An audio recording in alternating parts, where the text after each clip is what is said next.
রাজনৈতিক অঙ্গনে হঠাৎ করে শুরু হয়েছে এক নাটকীয় অধ্যায়। আলোচনার কেন্দ্রবিন্দুতে উঠে এসেছে কেন্দ্রীয় শিক্ষামন্ত্রী ধর্মেন্দ্র প্রধানের পদত্যাগ। আন্দোলনের চাপে এই সিদ্ধান্ত নেওয়া হয়েছে নাকি দাবি ছড়িয়ে পড়েছে বিভিন্ন মহলে? আন্দোলনের চাপে এই সিদ্ধান্ত নেওয়া হয়েছে এমন দাবি ছড়িয়ে পড়েছে বিভিন্ন মহলে, কিন্তু প্রশ্ন হলো, এই পদত্যাগ কি সত্যি পরিস্থিতিকে শান্ত করতে পেরেছে? ঘটনা প্রবাহ বলছে ঠিক উল্টো চিত্র যেন সামনে আসছে। দিল্লির পর এবার উত্তেজনার কেন্দ্র হয়ে উঠেছে কলকাতা। রাজধানীতে শুরু হওয়া ছাত্রদের আন্দোলনের প্রতিধ্বনি এখন শোনা যাচ্ছে পশ্চিমবঙ্গের রাজপথেও। সেখানে ক্রমেই জোরালো হচ্ছে আরও একটা দাবি, শুভেন্দু অধিকারীর পদত্যাগ। একজন কেন্দ্রীয় মন্ত্রীর সরে দাঁড়ানোর পরও কেন ক্ষোভ প্রশমিত হলো না? কেন নতুন করে রাজ্যের শীর্ষ নেতৃত্বকে ঘিরে বাড়ছে বিতর্ক? এই প্রশ্নগুলোই এখন রাজনৈতিক মহলের সবচেয়ে আলোচিত বিষয়। অনেকের মতে শিক্ষামন্ত্রীর পদত্যাগ আন্দোলনকারীরা নিজেদের একটি গুরুত্বপূর্ণ সাফল্য হিসেবে দেখছেন। সরকারের ধারণা ছিল এই পদক্ষেপ হয়তো উত্তেজনা কমিয়ে আনবে এবং আন্দোলনের গতি শিথিল করবে, কিন্তু বাস্তবে দেখা যাচ্ছে এই ঘটনায় আন্দোলনকারীদের আরও আত্মবিশ্বাসী করে তুলেছে। তারা মনে করছেন ধারাবাহিক জনচাপ তৈরি করা গেলে ক্ষমতাসীনদের সিদ্ধান্ত বদলাতে বাধ্য করা সম্ভব। এই পরিবর্তিত পরিস্থিতির প্রভাব এখন স্পষ্টভাবে দেখা যাচ্ছে পশ্চিমবঙ্গেও। শিলাইদহ থেকে ধর্মতলা বিভিন্ন এলাকায় মানুষের উপস্থিতি নতুন করে রাজনৈতিক সমীকরণ নিয়ে প্রশ্ন তুলছে। অনেকে দাবি করছেন এই সমাবেশ কেবল কোনো রাজনৈতিক দলের কর্মসূচি নয়, বরং নিজেদের দাবি দাওয়া নিয়ে পথে নামা অসংখ্য তরুণ অংশগ্রহণকারীদের তৈরি করেছে জনসমাগম। এদিকে শুভেন্দু অধিকারীর পরবর্তী বিভিন্ন মন্তব্য নতুন করে আলোচনায় এসেছে। আন্দোলনকে নিয়ে তার কঠোর অবস্থান এবং বিরোধীদের উদ্দেশ্যে দেওয়া বক্তব্য এখন আন্দোলনকারীদের সমালোচনার অন্যতম কারণ হয়ে উঠেছে। সমালোচকদের অভিযোগ, কঠোর ভাষা ব্যবহার করে পরিস্থিতি নিয়ন্ত্রণের চেষ্টা করা হলেও বাস্তবে তাতে ক্ষোভ আরও বেড়েছে। আন্দোলনকারীদের একটি বড় অংশ মনে করছেন প্রশাসনিক কড়াকড়ি বা রাজনৈতিক বার্তা দিয়ে তরুণদের থামানো সম্ভব নয়। তাদের দাবি, দিল্লিতে যেভাবে আন্দোলন অব্যাহত ছিল একই ধরনের মনোভাব এখন পশ্চিমবঙ্গেও দেখা যাচ্ছে। অল্প সময়ের প্রস্তুতিতেই বিপুল সংখ্যক মানুষের রাস্তায় নেমে আসার সেই বাস্তবতাকে সামনে নিয়ে এসেছে বলে তাদের অভিমত। এখন সবচেয়ে বড় প্রশ্ন একটাই, হঠাৎ করেই শুভেন্দু অধিকারীকে ঘিরে এই অসন্তোষ এতটা তীব্র কেন হলো? কি এমন ঘটেছে যার কারণে আন্দোলনের কেন্দ্রবিন্দুতে দিল্লি থেকে সরে এসে পশ্চিমবঙ্গের রাজনীতিতেও নতুন এক চাপ তৈরি করেছে? সেই উত্তর খুঁজতে এখন সবার দৃষ্টি পরবর্তী ঘটনা প্রবাহের দিকে। কেন তার পদত্যাগ দাবি আজ এতটা জোরালো হচ্ছে? আর এর পেছনের আসল কারণটা জানলে আপনি শিউরে উঠবেন। ক্ষমতার আসার আগেই বিজেপি সরকার এবং বিশেষ করে শুভেন্দু অধিকারী সবচেয়ে বেশি ভরসা দিয়েছিল এ রাজ্যের হিন্দু সম্প্রদায়কে। হিন্দু সংখ্যাগরিষ্ঠতাদের এই রাজ্যে যখন মুসলিমরা সংখ্যালঘু, তখন হিন্দুদের একটা বিশাল প্রত্যাশা ছিল এই সরকারের কাছে।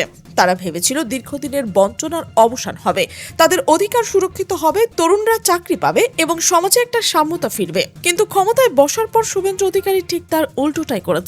চরম বিশ্বাসঘাতকতা তৈরি করে খোদ হিন্দুদেরই পেটে লাথি মেরেছে। নিজেদের ভোট ব্যাংক টিকিয়ে রাখতে এবং গদি বাঁচাতে গিয়ে তিনি এমন সব আত্মঘাতী নীতি গ্রহণ করেছেন যা এই সাধারণ হিন্দু সম্প্রদায়ের মেরুদণ্ড ভেঙে দিয়েছে। চাকরির নামে প্রহসন, মেধার অবমূল্যায়ন আর দুর্নীতির এক বিশাল সিন্ডিকেট তৈরি হয়েছে তার চোখের সামনে। যে মানুষগুলো তাকে বিশ্বাস করে ভোট দিয়েছে আজ তারাই সবচেয়ে বেশি প্রতারিত বোধ করছে। আর সেই পুঞ্জীভূত ক্ষোভেরই আগ্নেয়গিরি আজ বিস্ফোরিত হচ্ছে এই আন্দোলনে।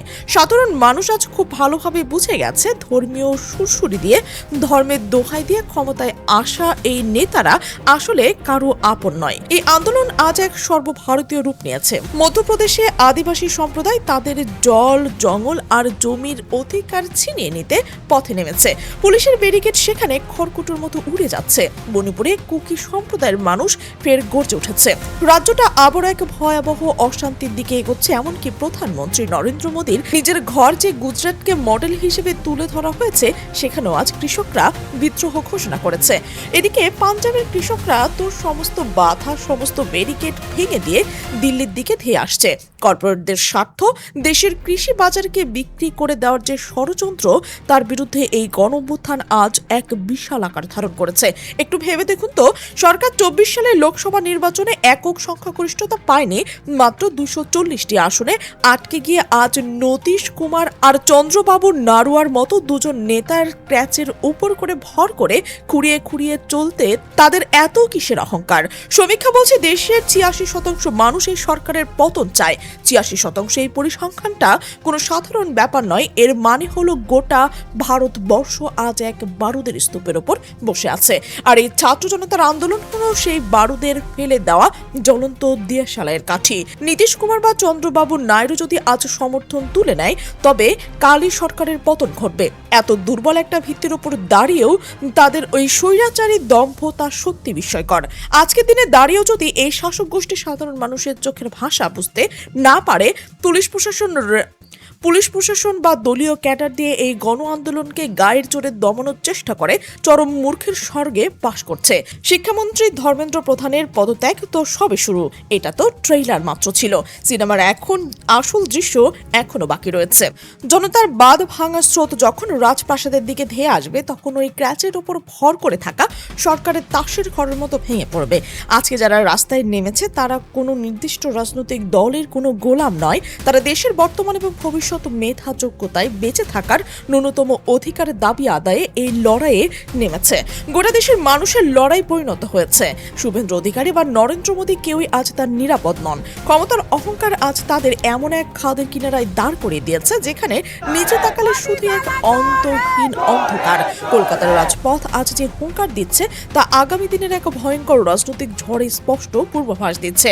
এখন পুরো দেশের নজর এই দিকে যে শিক্ষামন্ত্রীর বলিদানের পর এবার কি বাংলার মুখ্যমন্ত্রীর গদি টলমল হয়ে যাবে, নাকি ক্ষমতার নেশায় বোধ হয়ে সরকার এমন কোনো হঠকারী পদক্ষেপ নেবে যা তাদের কফিনের শেষ পেরেক টুকে দেবে।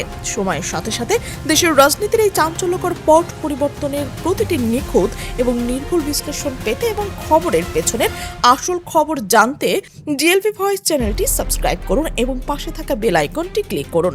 দেখা হচ্ছে পরবর্তী কোনো প্রতিবেদনে। ততক্ষণ পর্যন্ত ভালো থাকুন, সুস্থ থাকুন।